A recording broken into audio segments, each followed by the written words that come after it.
तो नमस्कार, आदाब, सत श्री अकाल दोस्तों। मैं रजनी आर्या स्वागत करती हूँ आपका हमारे चैनल विद्या ज्ञान अर्जन में। तो दोस्तों, आपको पता है कि हम यहाँ पे रीड की पॉलिटी पढ़ रहे हैं और टॉपिक बाय टॉपिक जो सिलेबस में लिखा गया है बाकायदा उसी के अकॉर्डिंग हम लोग यहाँ पे पढ़ रहे हैं। तो दोस्तों, आज हमने मौलिक अधिकार, मौलिक कर्तव्य, प्रस्तावना और संविधान का विकास ये सब कुछ पढ़ लिया है। आज हमारा यहाँ से राष्ट्रपति शुरू हो रहा है। तो राष्ट्रपति बहुत इंपॉर्टेंट है दोस्तों, इसके 3-4 चैप्टर बनेंगे। तो धीरे धीरे हम राष्ट्रपति को पूरा कंप्लीट करेंगे और ये मेरा वादा है कि जितना राष्ट्रपति मैं यहाँ पे पढ़ाऊँगी आपको, उससे बाहर ना रीट के सिलेबस में ना ही कोई और एग्ज़ाम के सिलेबस में इससे बाहर कोई क्वेश्चन आ सकता है। तो आइए शुरू करते हैं। देखो, संविधान के भाग 4 में रखा गया है संघ और संघ की शक्तियाँ। संघ का मतलब होता है केंद्र। तो दोस्तों, हमने क्या पढ़ा कि संविधान के भाग 3 में क्या रखा गया है। 3 में रखे गए थे मौलिक अधिकार, ठीक है। संविधान के भाग 4 में क्या रखे गए थे, नीति निर्देशक तत्व, है ना। अब आ गया संविधान का भाग 5। अब संविधान के भाग 5 में क्या रखा गया है, संघ रखा गया है ना। संघ क्या होता है दोस्तों, संघ होता है केंद्र। हमारी जो केंद्र सरकार है जो दिल्ली में है उसे कहते हैं केंद्र। जो हमारे सारे देश पे शासन करती है, सारे राज्यों को एक बनाए रखने का काम करता है, वो होता है संघ, ठीक है। तो संघ की कार्यपालिका देखो, हमने पढ़ा था 12 से 35 तक तो है मौलिक अधिकार भाग 3 में, ठीक है। अब 36 से 51 तक है नीति निर्देशक तत्व भाग 4 में। अब 51 कै में क्या थे, 51 कै में थे मौलिक कर्तव्य, ठीक है।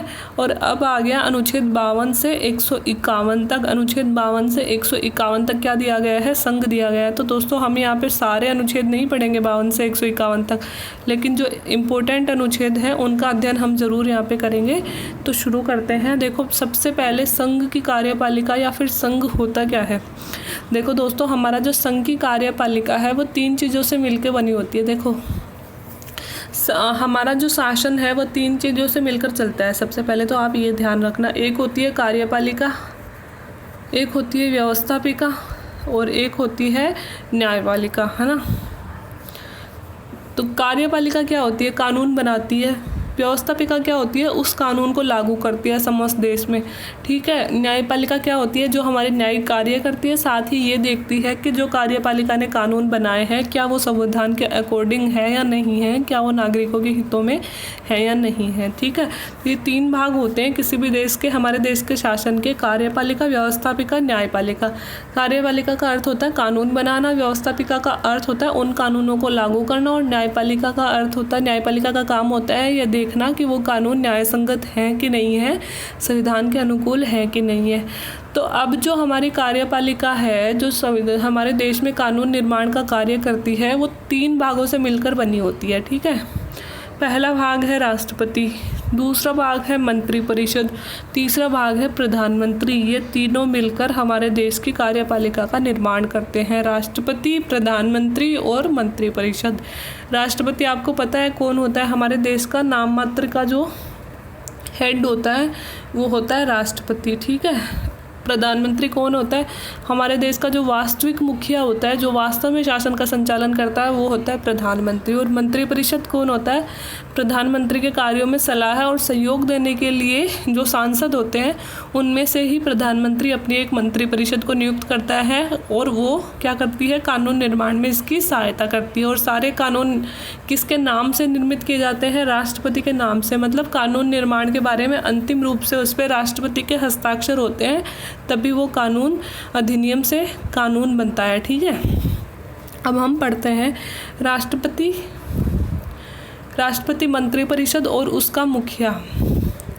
राष्ट्रपति, मंत्रिपरिषद और उसका मुखिया प्रधानमंत्री मिलकर संघ की कार्यपालिका का निर्माण करते हैं। तो एक तो राष्ट्रपति हो गया, एक मंत्रिपरिषद हो गया, मंत्रिपरिषद का मुखिया कौन होता है, प्रधानमंत्री होता है।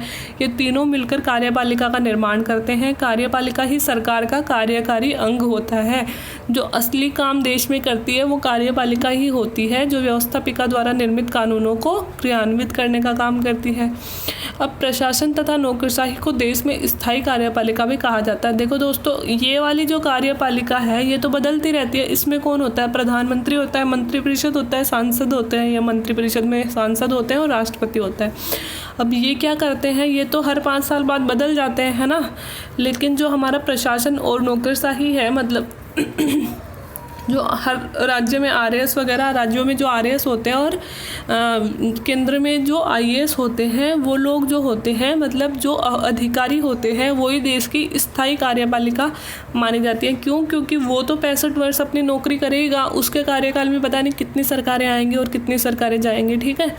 तो वो जो काम करता है, वो जो हमारे प्रशासन है और हमारी नौकरशाही, मतलब जो हमारे ऑफिसर होते हैं आरएएस आईएएस वगैरह, उनको क्या कहा जाता है? स्थायी कार्यपालिका कहा जाता है। तो बिना देर किए हम यहाँ पे राष्ट्रपति शुरू करते हैं दोस्तों। राष्ट्रपति को अनुच्छेद 52 में रखा गया है। कौन से अनुच्छेद में रखा गया है? अनुच्छेद 52 में रखा गया है। अनुच्छेद 52 में क्या कहा गया है? भारत में एक राष्ट्रपति का पद होगा।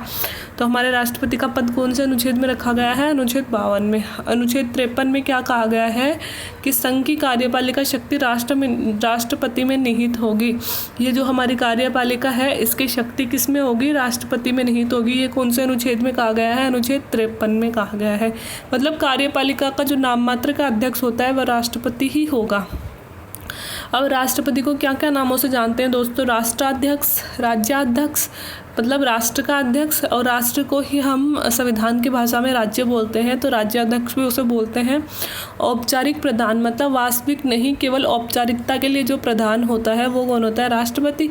संवैधानिक प्रधान मतलब संविधान को प्रधान बनाया है, तो संवैधानिक प्रधान भी राष्ट्रपति को ही बोलते हैं।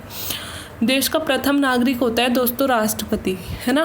देश का प्रथम नागरिक हो गया। और सर्वोच्च सेनापति, हमारी तीनों सेनाओं का जो सेनापति होता है, मुखिया होता है, वो हमेशा राष्ट्रपति ही होता है। तो ये हो गए राष्ट्रपति के अन्य नाम। 52 में राष्ट्रपति का पद है और 53 में कहा गया है कि कार्यपालिका शक्ति राष्ट्रपति में निहित होगी।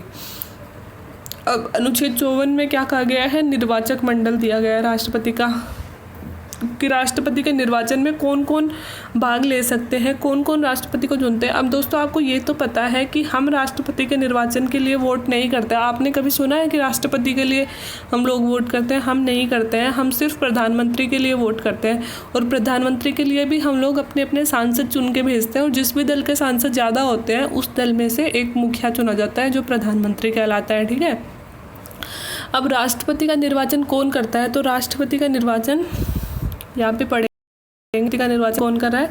राष्ट्रपति का निर्वाचन एक निर्वाचक मंडल करता है। एक निर्वाचक मंडल चुना जाता है राष्ट्रपति के निर्वाचन के लिए, जिसमें संसद के दोनों सदनों के निर्वाचित सदस्य और 29 राज्य की विधानसभाओं के निर्वाचित सदस्य, दिल्ली और पुदुचेरी के निर्वाचित सदस्य भाग लेंगे। देखो दोस्तों कौन कौन लेता है? संसद के दोनों सदनों के निर्वाचित सदस्य। देखो संसद के दोनों सदनों में निर्वाचित सदस्य और मनोनीत सदस्य, दो तरह के सदस्य होते हैं। निर्वाचित कौन होते हैं? जो वोटिंग द्वारा चुनकर आते हैं, जिन्हें हम लोग चुनते हैं, है ना। और मनोनीत सदस्य कौन होते हैं? जिनको राष्ट्रपति मनोनीत करता है ना। तो राष्ट्रपति किन्हें मनोनीत करता है? राष्ट्रपति लोकसभा में तो 2 सदस्यों को मनोनीत करता है, लोकसभा में तो 2 सदस्यों को मनोनीत करता है जो आंग्ल भारतीय सदस्य होते हैं, है ना। और राज्यसभा में राष्ट्रपति 10 सदस्यों को मनोनीत करता है जो शिक्षा साहित्य के क्षेत्र में अग्रणी होते हैं, है ना। शिक्षा साहित्य कला और विज्ञान के क्षेत्र में, मतलब जो भी फेमस पर्सनैलिटी होती हैं दोस्तों, जिन्होंने हमारे देश के विकास में कुछ स्पेशल योगदान दिया है, जो इस मतलब राजनीतिक क्षेत्र में ऐसे नहीं आ सकते कि चुनाव लड़के आते हैं, तो अगर उनका कुछ सहयोग पाने के लिए हम विधानसभा, लोकसभा में और राज्यसभा में लाते हैं, इसलिए हम क्या करते हैं? उनको मनोनीत करते हैं। मतलब उनको राष्ट्रपति मतलब मनोनीत करता है, मतलब उनका नाम दे देता है राष्ट्रपति कि ये वाले सदस्य इस 5 साल के लिए लोकसभा सदस्य बनाए जाएंगे, राज्यसभा सदस्य बनाए जाएंगे। तो 2 तरह के हो गए, निर्वाचित हो गया, मनोनीत हो गया। तो एक बात हमेशा याद रखना कि राष्ट्रपति के चुनाव में हमेशा निर्वाचित सदस्य ही भाग लेते हैं, मनोनीत सदस्य भाग नहीं लेंगे। तो कौन कौन से, देखो दोनों सदनों के मतलब लोकसभा में जितने भी निर्वाचित सदस्य हैं, राज्यसभा में जितने भी निर्वाचित सदस्य हैं, ठीक है। अब यहाँ पे 29 राज्य लिखा हुआ है दोस्तों, तो 29 राज्यों में अब एक जम्मू कश्मीर राज्य कम हो गया, क्योंकि जम्मू कश्मीर को केंद्र शासित बना दिया गया है, तो आप उस चीज़ को वैसे ध्यान में रख लेना। और 29 राज्यों के देखो, एक तो दोनों सदनों के मनोनीत सदस्य, मतलब लोकसभा और राज्यसभा के मनोनीत सदस्य, ठीक है, मनोनीत नहीं सॉरी निर्वाचित सदस्य, है ना। और 29 राज्यों की, हर राज्य की अपनी एक विधानसभा होती है।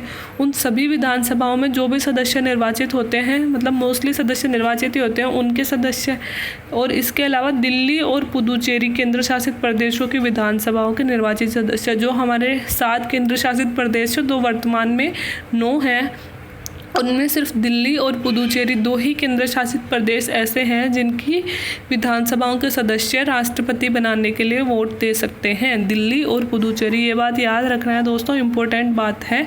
तो कौन कौन हो गया निर्वाचक मंडल में? एक तो संसद के दोनों सदनों के निर्वाचित सदस्य, एक सभी विधानसभाओं के निर्वाचित सदस्य और एक दिल्ली और पुदुचेरी की विधानसभाओं के निर्वाचित सदस्य।